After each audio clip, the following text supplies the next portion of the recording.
Well, guys, welcome back as always. Jet Scott here. It's December. It's cold.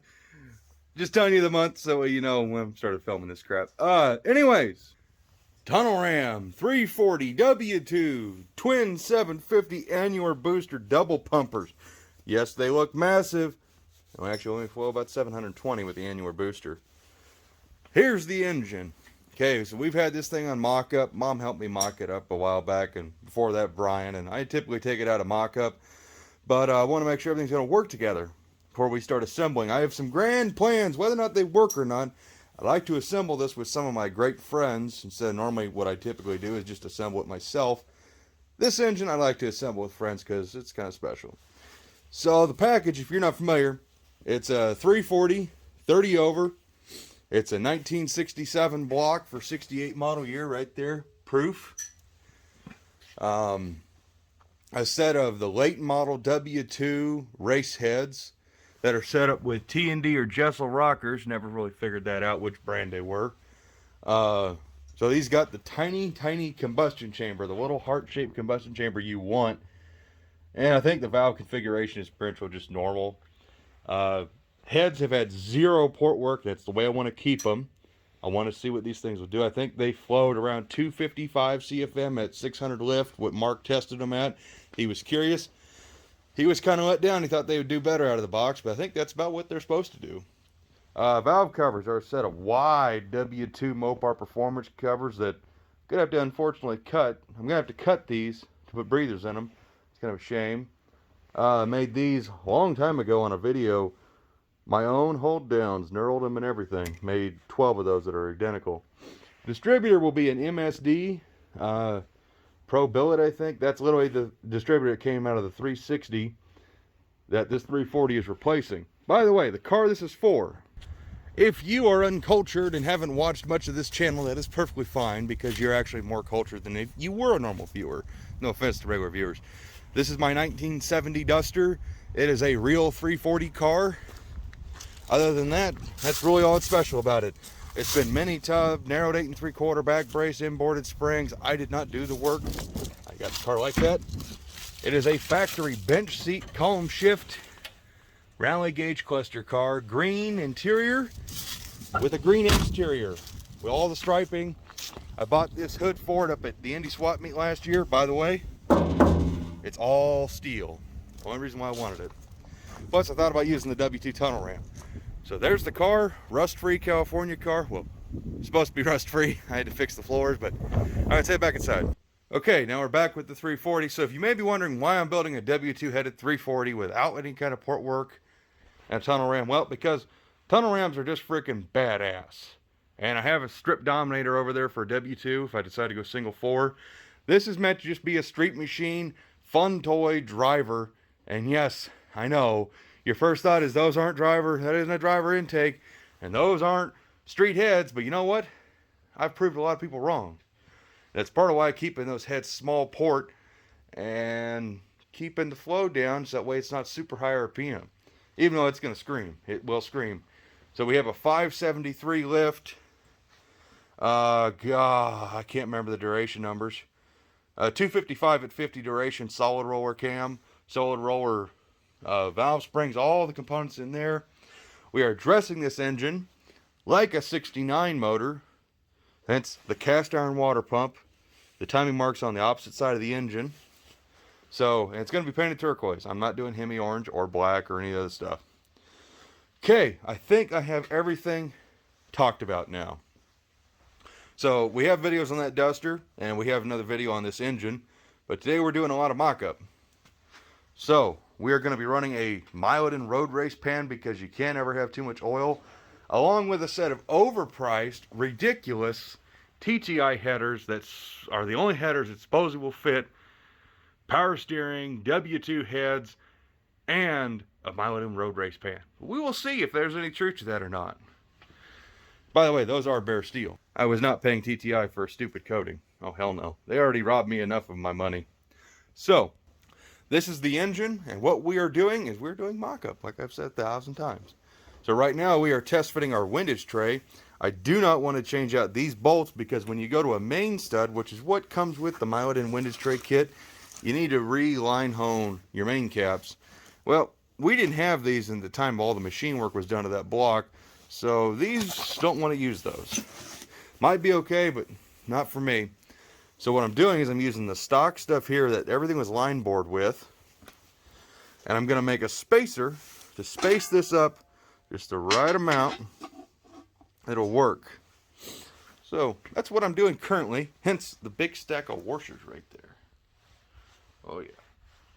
Alright, well, let's see what we can mess with. Okay, so I do apologize for space heater. You know what? I will suffer for you guys because it cools off pretty quick in here. So now I know I need the thickness of those 10 washers to raise that off the rail just that much. So now I'll hop over to the lathe and I will make 4 spacers the same height, same diameter as those 10 washers, and that'll be the windage tray spacers done, and that allows me to keep the stock main bolts. Whether or not there's any truth to that, I saw it in a Skull Garage video. Justin talked about it, and Justin's one hell of an engine builder, and I will trust his opinion over most other people because, well, if he's right, if he says it, I believe it. He's built a lot of engines out of nothing, and well, this ain't really out of nothing. This is a lot of money, but you know what? It's good enough for the engines they build for their gassers. Good enough for me. I figure, guys, I'll just show you a little bit of the lathe action. This is the best tool you will ever buy, hands down. Anybody tells you you don't need a lathe, they're lying. You need a lathe, especially if you're gonna do hot rod stuff. So we got that. We got our parting tool. Everything's already set up. We got our drill bit here, which is 9/32. We have our digital calipers here set to 570 thousandths, which is 10 thousandths larger than we need. So we have some clearance. Fire the lathe up. We'll mark our line. Now that's scribed on the dicum. That blue is dicum. Now we're gonna run our drill in. Keep our depth of cut going. Nice and slow. We're gonna go to the 2-inch mark. We'll stop there. And we'll use the drill bit as a dead center to hold it in place while we part it. Run our drill bit in. So it'll hold that. Now we're gonna part. So we want to put our carbide, our cutting edge, on the opposite side of this line. So not this side, but the other side closer to the chuck. And we're gonna run our tool post in. So we start to see a cut. Nice and steady.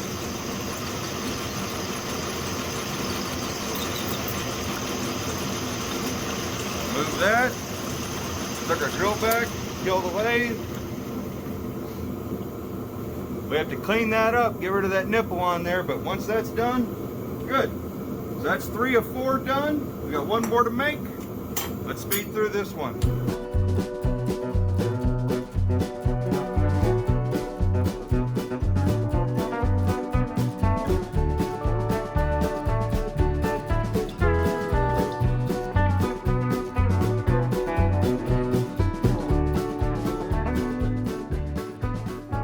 All right, just like that, guys, our 4 perfectly, all of them are exactly the same height.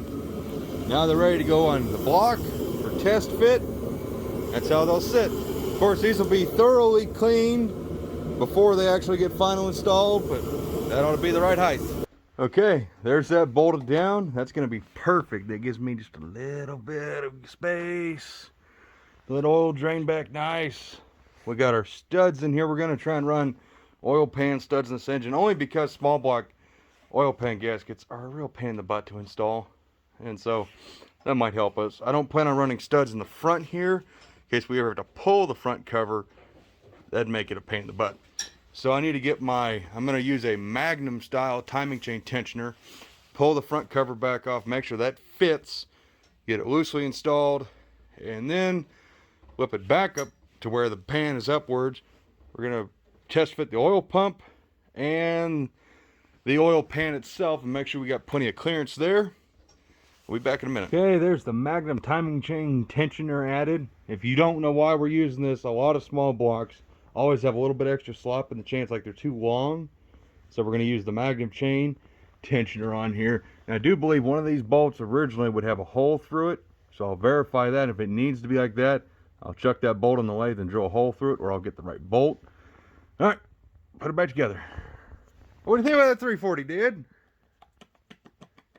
Looks pretty cool. So we got the oil pump on. Check out that clearance. We couldn't have got that any tighter. It's not touching. So oil pump is just snug. It's, you know, none of this is permanent. This will all come back apart. The timing chain tensioner's in there. Put that little spring back in there. Took that out. That was a bad idea. You pull that little clip out, I guess, when it's time to put your chain on and everything. It keeps it tight. I don't know. I got a little more reading to do on that. So everything down here is looking like it to be pretty good. So set the oil pan down. Make sure it's got good clearance. If not, I guess we can move that. I mean, it's flat. It's perpendicular. So it's parallel with this rail here. So I don't know how we could... I guess we could maybe rotate it your way a little bit if we need to. All right, so hurdle number one, why you do mock-up way before you're even close to assembly. So we got our mileage and tray on there, and we thought maybe the studs were screwing us over. No, it's actually this pickup, and I'm trying to get this view. So you see how that pickup is actually cocked over to one side there. It's not flat. Well, the back of the pan is rubbing right there, right where the drain plug is, so we need to either carefully persuade this to straighten out, or carefully, or not so carefully, persuade it to straighten out. So that's what we're going to try. Hopefully not mess it up, because none of this stuff is available anymore. Alrighty, so minus the crazy hair probably got going on. So we straightened this pickup out considerably. This used to be cocked back here, and now we've got it more in line with everything. So we put the studs back in it. We've already done a test fit, but I just want to do this for camera's sake. Get this lined up, and boom. We can run. Were you filming me or the oil pan? Okay, fine. I was filming the whole thing. One more time. Oil pan. Okay, so we should have really good clearance here. We'll have to put some Play-Doh or clay on the bottom of that pickup and make sure it's got good depth for the pan to make sure it's not, you know, too high or too low. But looking through the drain hole in the back, it's pretty good. But we'll just double check that, make sure that's kosher and cool. And yeah, move on to the next piece. Overall, I'm pretty happy with the way that's going to look. That is just, for a small block, that is a monster looking engine. Look at that view. Yep. So, like I said, all I got left to do is we'll check the pan, the pickup depth down there. And that's really it for mock-up that I have to do. Basically, when I had Mark machine this engine, I told him, I just want to do an assembly. This is not an engine build. So I can just do all the pretty work on camera for, well, you guys.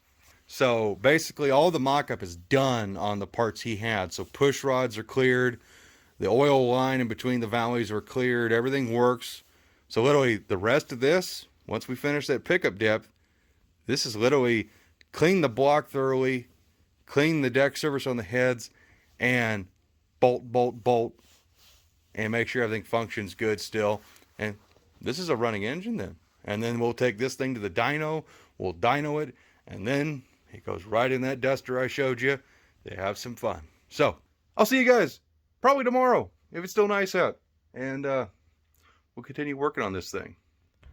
Oh, howdy, welcome back everybody. We're back in the next day. So, we are going to measure our pickup height. So, I don't have any Play-Doh, which is typical what guys use. I actually have a glob of silly putty, if anybody remembers this stuff. I've had this since I was a little boy, and it's just been sitting on my dresser, and it's still good, believe it or not. It's amazing. So we're going to use this. Whether it's right or wrong, doesn't matter. Of course, Play-Doh would probably smash a lot easier. Maybe we'll shrink this down, because this stuff is kind of hard. So that's what we're going to do. We're going to see if our pickup height is right, and if that's all good, we can. Alrighty, well, there's our nice blob of silly putty, and we got that heated up with the space heater, so it ought to form real easily. So now we'll get our pan, we'll set it on there, measure our height. Alrighty, so we squished our Play-Doh, and we are sitting right at 600 thousandths, which half inch is about as much as you want from what I remember. So we need to pull that pickup up, maybe bend it up just a little bit to give us, you know, take up a little bit of space, but should be good to go. Okay, I did a little bit of work on the pickup to make sure our depth is right. Anna saved the day. She brought us more than enough Play-Doh. I guess it's the only way it comes. However, not quite enough WD-40. Not my fault, okay. I literally went searching for WD-40 and they had everything but regular WD-40. It's okay, this cute little guy feels kind of normal actually. Feels about right in the hand. Does it? Well, it's a little large, but... Okay, so we'll bring a little bit of Play-Doh. It ought to be a little more malleable than the silly putty. Like I said, I moved things around, so we'll see if we got good pickup. So to the saving grace of the beautifully turquoise. Wow, it's a completely different color on camera. Look at that. Oh, it is. That is wild. It's more green in real life. Yeah, it's like, that's like Pontiac blue. It's light blue, and in real life it's more like Chrysler turquoise. So now we are at literally just shy of half an inch of clearance, which is on the high side, but I don't really want to move the pickup any more north because we're just about parallel. We're a little bit, the tape's askewing the view, but that'll be good enough for what we're going for. So the last thing we are going to check in this video, sorry, I know, it's called Mockup for a reason. You know, it's not, we're building the engine in one episode. No, I got other plans for this engine.